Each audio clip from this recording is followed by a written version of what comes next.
ఒక ముస్లిం గుంపు ఏదైతే ఉందో మైక్ పట్టుకొని రోడ్ల మీద తిరుగుతున్నటువంటి సందర్భం. వక్ఫ్ బోర్డ్ అనేటటువంటిది కానీ వక్ఫ్ అనేటటువంటి పదం కానీ ఖురాన్లో లేదు. ఇది ఇస్లాంకి సంబంధించినటువంటిది కాదు. తర్వాత కాలంలో ఇస్లాంలోకి వచ్చింది.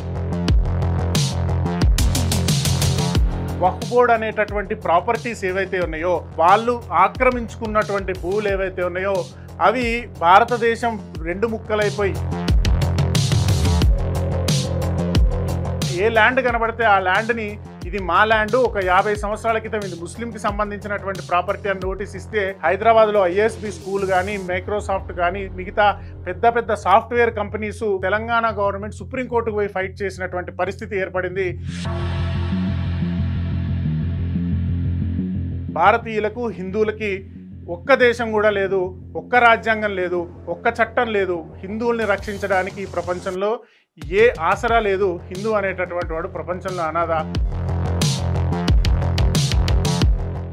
అందరికీ నమస్తే, జై శ్రీరామ్. నేను కళ్యాణ్ శివశక్తి. వక్ఫ్ బోర్డుకి సంబంధించినటువంటి పూర్తి ఇన్ఫర్మేషన్తో నేను 2 వీడియోలు చేశాను. ఒకటి సిరాజుర్ రెహమాన్ అనేటటువంటి ముస్లిం ప్రచారకుడు ముస్లింలను రెచ్చగొడుతూ చేస్తున్నటువంటి వీడియో కౌంటర్గా వీడియో చేశాను.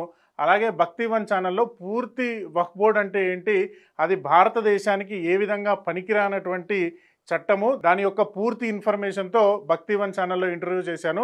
దానికి సంబంధించినటువంటి 2 లింకులు కింద డిస్క్రిప్షన్లో ఇస్తాను. ప్రతి ఒక్కరూ తప్పకుండా చూడండి. ఇప్పుడు మళ్ళీ వక్ఫ్ బోర్డు మీద ఇది 3వ వీడియో. ఎందుకు 3వసారి చేయాల్సి వస్తుంది అంటే ఒక్కసారి మీరు ఈ వీడియో చూడండి. वक्फ बोर्ड तरमीमी बिल 2024 जो पार्लियामेंट में पेश किया गया है, पार्लियामेंट में इसको फिलहाल रद्द कर दिया गया है, पास नहीं हुआ। ज्वाइंट पार्लियामेंट्री कमेटी के अंदर ये मौजूद है और ज्वाइंट पार्लियामेंट्री कमेटी ने राय मांगी है। तो इसलिए बहन भाइयों से सबसे गुजारिश है कि सब अपनी अपनी राय पेश करें। घर का कोई भी मेंबर खाली ना रहे।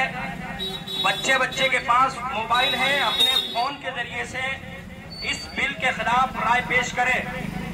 याद रखिए, ये बिल अगर पास हो गया तो हमारी मस्जिदें छिन जाएंगी, मदारिस छिन जाएंगे, कब्रिस्तान छिन जाएंगे और वक्फ बोर्ड की लाखों की तादाद में जो प्रॉपर्टी है वो सब छिन जाएगी। और कैंप लगा है शाहगंज चौक में, फिलहाल कैंप लगा हुआ है। इसी तरह से मस्जिदों के बाहर कैंप लगाए, चौराहों पर कैंप लगाए। कैंप लगा करके बेदारी का सबूत दें। 25 करोड़ मुसलमानों में से अभी 1% की भी राय नहीं आई है। कितने अफसोस की बात है। इसलिए बेदारी का सबूत दें। अपने घरों से बाहर निकले, अपने दोस्त अहबाब को लाएं। कैंप लगा हुआ है और वक्फ बोर्ड तरमीमी बिल 2024 के खिलाफ अपनी राय पे వక్ఫ్ బోర్డ్ అమెండ్మెంట్ బిల్ ని పార్లమెంటులో బీజేపీ ప్రవేశపెట్టింది. దాన్ని జాయింట్ పార్లమెంటరీ కమిటీకి సిఫార్సు చేశారు.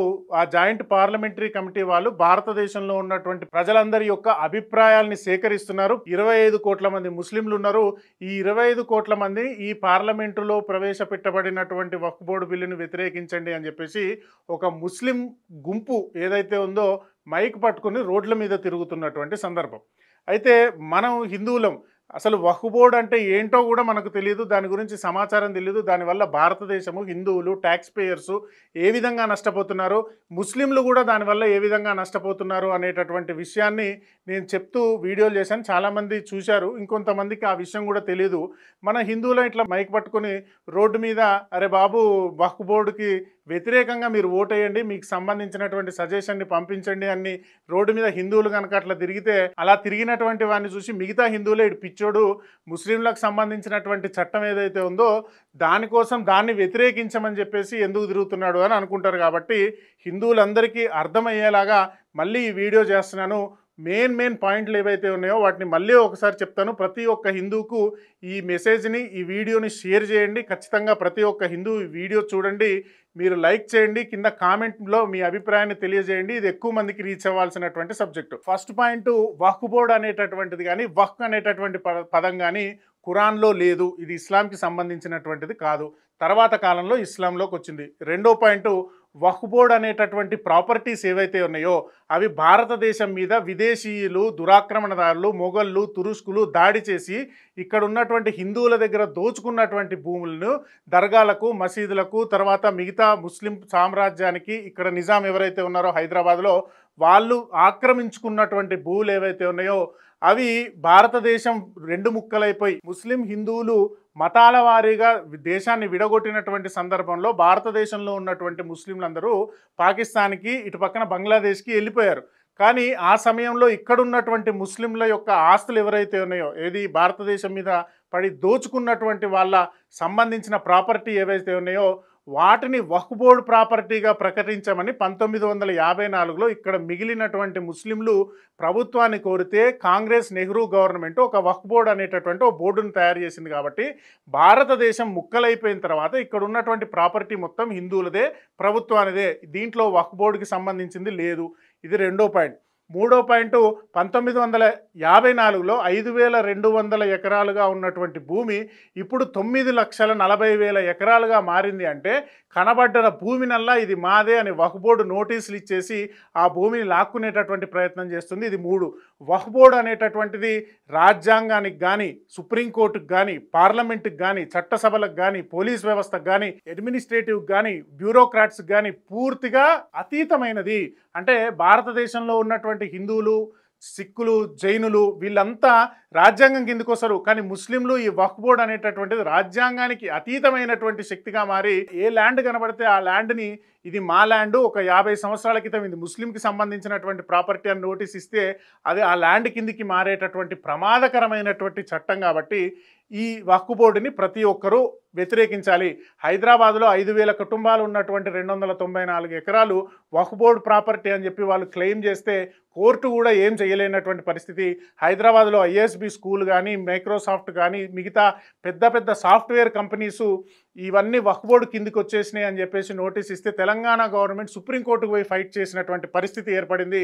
సో వక్ఫ్ బోర్డు అనేటటువంటిది హిందువులకి, భారతీయులకి, రాజ్యాంగానికి అతీతమైనటువంటి శక్తిగా మారి అది భారతదేశంలో ఉన్నటువంటి భూములన్నింటినీ కబలించేటటువంటి పరిస్థితుల్లోకి వచ్చింది. ఇది నాలుగో పాయింట్.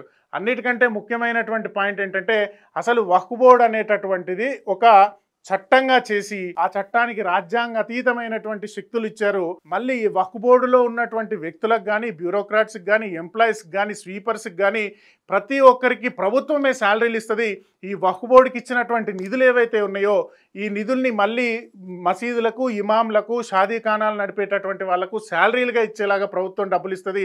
ఈ ప్రభుత్వం డబ్బులు ఏవైతే ఉన్నాయో అవి భారతీయులు, ముఖ్యంగా హిందువులు కట్టినటువంటి ట్యాక్స్ డబ్బులు. కాబట్టి ఈ వక్ఫ్ బోర్డు అనేటటువంటిది భారతదేశ సంపదని ఒక పక్కన దోచుకుంటూ భారతదేశ భూ సంపదని ఒక పక్కన లాక్కోవాలని ప్రయత్నం చేసేటటువంటి ఒక దుర్మార్గమైనటువంటి చట్టం. అయితే భారతదేశంలో పోనీ వక్ఫ్ బోర్డు ముస్లింలకు ఏమైనా పనిచేస్తుందా? ఒక్క మాట, భారతదేశానికి స్వతంత్రం వచ్చి 54లో ఈ చట్టం చేసిన తర్వాత ఇప్పుడు 2024 సుమారు 70 సంవత్సరాలైన తర్వాత కూడా ఒక్క ముస్లింకి కూడా, ఒక్క ముస్లిం విద్యార్థికి కానీ, ముస్లిం అమ్మాయికి కానీ, ముస్లిం ముసలోళ్ళకి కానీ, ముస్లిం స్త్రీలకు కానీ, విధవలకు కానీ ఎవరికి ఒక్క రూపాయి నయా పైసా సహాయం చేసినటువంటి చరిత్ర వక్ఫ్ బోర్డు చరిత్రలో లేదు. అది భారతీయుల సంపద దోచుకుంటోంది, భారతీయుల భూములు దోచుకుంటోంది. కానీ ముస్లింలు వాళ్ళని రెచ్చగొట్టి అమాయకులను, సామాన్యులను కూడా రెచ్చగొట్టి వక్ఫ్ బోర్డుకి వ్యతిరేకంగా తయారు చేస్తున్నారు. దీనివల్ల దేశంలో అంతర్గత కలహాలు సృష్టించాలని ప్రయత్నం చేస్తున్నారు. కాబట్టి ప్రతి హిందువు, ప్రతి నాన్ ముస్లిము ఈ విషయం మీద అవగాహన తెచ్చుకొని భారతదేశానికి వక్ఫ్ బోర్డు అనేటటువంటిది ప్రమాదం, ఆ చట్టాన్ని డెఫినెట్గా అమెండ్మెంట్ చేయాలి అని ఖచ్చితంగా ఓటేయండి. September 13 last date. ये कोई देवबंदियों बरेलवियों का अहले हदीस का मसला नहीं है, ये वक्फ का मसला है जो जायदाद अल्लाह के नाम पर है। तुम और हम क्या जवाब देंगे हशर के मैदान में? उस अल्लाह के सामने हम क्या बोलेंगे कि परवरदिगार जो हम तेरे नाम पे चीज उसको नहीं बचा सके? क्या जवाब दोगे आप और हम बताओ? ఈ అక్బరుద్దీన్ అవైసీ గాడు ఏ విధంగా ముస్లింలను రెచ్చగొట్టి వక్ఫ్ అనేటటువంటి దాన్ని కనుక మనం ఇప్పుడు వదిలేస్తే చచ్చిపోయిన తర్వాత స్వర్గానికి వెళ్ళినాక అల్లాకి ఏం సమాధానం చెప్తామని అంటున్నాడు. నిజంగా అల్లాకి వక్ఫ్ బోర్డు గురించి తెలిసేది ఉంటే ఖురాన్ మొత్తంలో ఎక్కడైనా వక్ఫ్ బోర్డు అని రాపిచ్చేవాడు కదా. ఖురాన్ మొత్తంలో వక్ఫ్ బోర్డు అనేది ఎక్కడ లేదు, తర్వాత వచ్చినటువంటి హదీజులలో ఉంది. కాబట్టి వక్ఫ్ బోర్డుకి, అల్లాకి, ఖురాన్కి ఏం సంబంధం లేదు. అమాయక ముస్లింలు ఈ విషయాన్ని తెలుసుకోవాలి. ఇంకొక మాట, నన్ను అడిగితే ప్రభుత్వానికి కానీ, ప్రభుత్వ అధికారులకు కానీ నేను ఇచ్చేటటువంటి సలహా అనుకోవచ్చు, సూచన అనుకోవచ్చు, వక్ఫ్ బోర్డు అనేటటువంటిది చట్టం అసలు ఎందుకు చేశారు? దానికి భారతదేశానికి సంబంధం ఏంటి? వక్ఫ్ బోర్డు అనేటటువంటిది ఒక సొసైటీ లాగా ఉంది వేరే దేశాల్లో. వక్ఫ్ బోర్డును భారతదేశంలో కూడా సొసైటీగా చేసేయండి. దాన్ని మీ ప్రభుత్వం కిందికి ఎందుకు తీసుకుంటున్నారు? దానికి మీ ప్రభుత్వం నుంచి నిధులు ఎందుకు ఇస్తున్నారు? వాళ్ళని ఎందుకు ఓటు బ్యాంకులా తయారు చేసి భారతీయుల ట్యాక్స్ పేయర్స్ యొక్క మనీని తీసుకెళ్లి దాంట్లో పెట్టేసి వాళ్ళని మేపేటటువంటి పరిస్థితి మీరు ఎందుకు తీసుకొస్తున్నారు?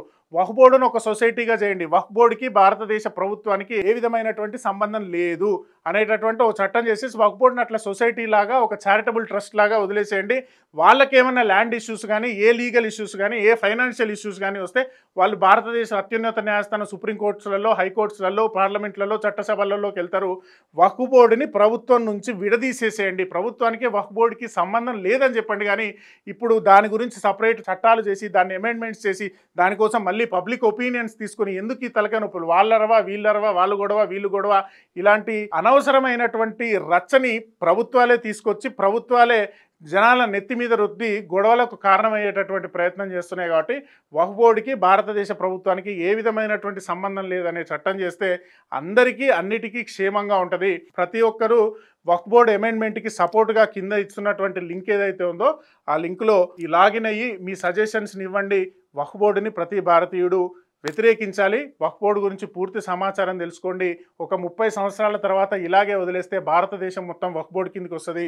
ఇది మీ భూమి కాదు, మీరు వెళ్ళిపోండి అని హిందువుల్ని కనుక తరిమేస్తే భారతీయులకు, హిందువులకి ఒక్క దేశం కూడా లేదు, ఒక్క రాజ్యాంగం లేదు, ఒక్క చట్టం లేదు. హిందువుల్ని రక్షించడానికి ఈ ప్రపంచంలో ఏ ఆసరా లేదు. హిందూ అనేటటువంటి వాడు ప్రపంచంలో అనాథ. వాడుకున్నది ఒక్క భారతదేశమే. ఇప్పుడే కనుక మనందరం యునైట్ అవ్వకపోతే భవిష్యత్తులో 30 సంవత్సరాల తర్వాత భారతదేశంలో హిందూ అనేటటువంటి వాడు ఉండడు. ప్రతి ఒక్కరు ఈ విషయాన్ని అందరికీ తెలియజేయండి. వక్ఫ్ బోర్డుకి వ్యతిరేకంగా మీ గళాన్ని విప్పండి. జై శ్రీరామ్. భారత్ మాతాకి జై.